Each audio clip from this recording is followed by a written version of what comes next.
بسم الله الرحمن الرحيم.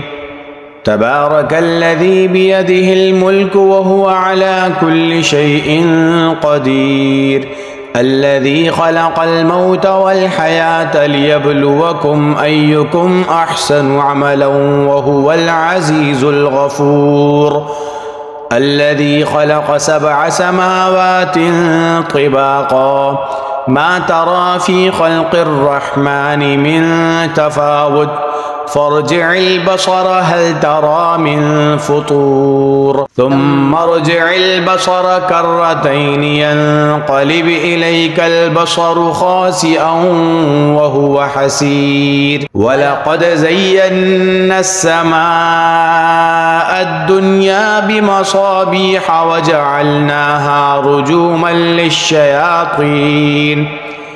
للشياطين وأعتدنا لهم عذاب السعير. وللذين كفروا بربهم عذاب جهنم وبئس المصير.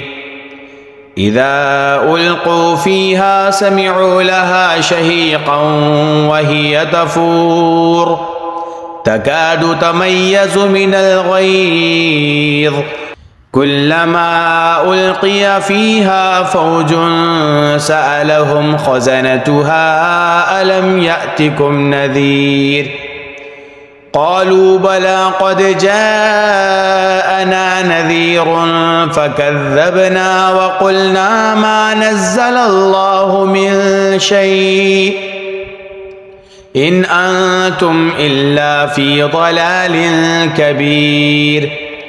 وقالوا لو كنا نسمع أو نعقل ما كنا في أصحاب السعير، فاعترفوا بذنبهم فسحقا لأصحاب السعير. إن الذين يخشون ربهم بالغيب لهم مغفرة وأجر كبير. وأسروا قولكم أو اجهروا به إنه عليم بذات الصدور. ألا يعلم من خلق وهو اللطيف الخبير. هو الذي جعل لكم الأرض ذلولا فامشوا في مناكبها وكلوا من رزقه وإليه النشور.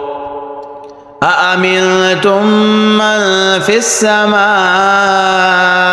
أن يخسف بكم الأرض فإذا هي تمور، أم أمنتم من في السماء أن يرسل عليكم حاصبا فستعلمون كيف نذير.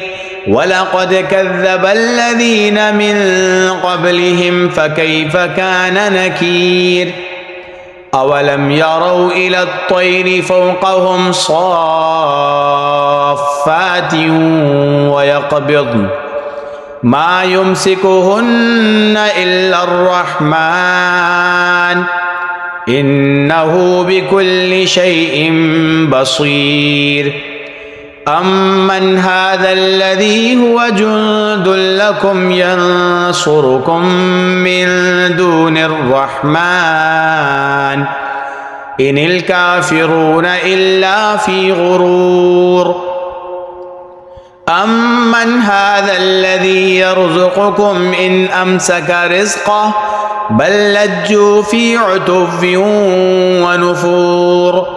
أفمن يمشي مكبا على وجهه أهدى أمن يمشي سويا على صراط مستقيم. قل هو الذي أنشأكم وجعل لكم السمع والأبصار والأفئدة قليلا ما تشكرون. قل هو الذي ذرأكم في الأرض وإليه تحشرون. ويقولون متى هذا الوعد إن كنتم صادقين قل إنما العلم عند الله وإنما أنا نذير مبين فلما رأوه زلفة سيئت وجوه الذين كفروا وقيل هذا الذي كنتم به تدعون قل أرأيتم إن أهلكني الله ومن معي أو رحمنا فمن يجير الكافرين من عذاب أليم قل هو الرحمن آمنا به وعليه توكلنا فستعلمون من هو في ضلال مبين قل أرأيتم إن أصبح ماؤكم غورا فمن يأتيكم بماء